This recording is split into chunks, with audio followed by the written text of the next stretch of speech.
Hi guys, Coach Jerry, Tower 26 with Project Athlete Greg. And Greg's going to demonstrate the propulsion drill.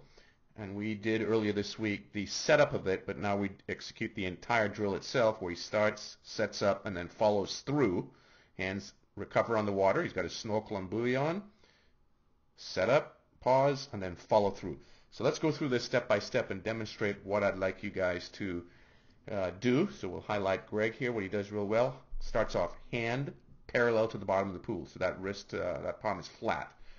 Then, as we go through, Greg's going to go into the setup here. Arms will start dropping downward. And now he's ready for the power phase.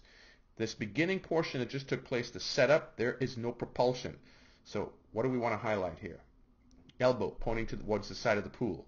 The arm at this point, which we can't tell very well from this angle, but the arm is bent at about 120 degrees, and that's the bent at the elbow from upper arm to forearm. And then, again, fingertips pointed downward, and what do we have? A nice, big, straight line. The wrist is not broken. In fact, the angle from wrist to palm, that angle there is 180 degrees.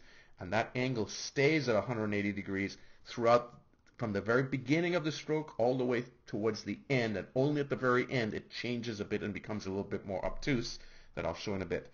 So here's Greg, and as he's going to go through this, we'll notice, take a look at the left of your screen, you'll see how that green line will demonstrate the wall. Behind him, the palm is going to stay parallel to that wall throughout the entire phase of the stroke. Look at the palm there.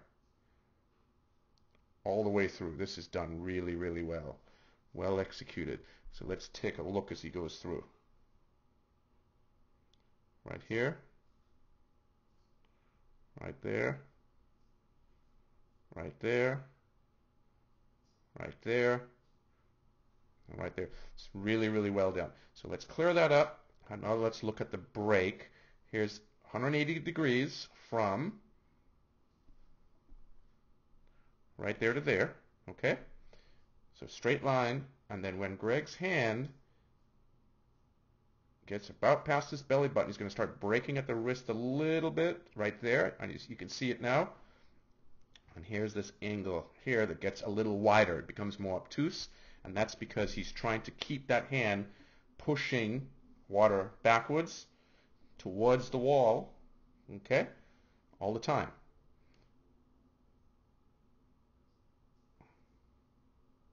Back, back, back, and there's that break at the wrist, and finish through. Do the recovery underneath, set up, pause, execute the power phase.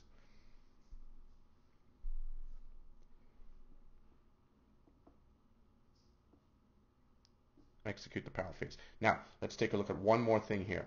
It's hard to demonstrate this because we can't really see what tension is. We can only see what the effects of tension. But what Greg has here is his wrist and his hand is held very firmly. So he's ready to execute a lot of good power. And as we'll notice, as he executes that power, we want to take a look here between the blue lane line and the white portion of the lane line. As he executes the power phase, he slides, pushes forward really well. So he gets a big surge in power. And that comes from holding and having great tension throughout the entire stroke. We cannot ever have a floppy hand.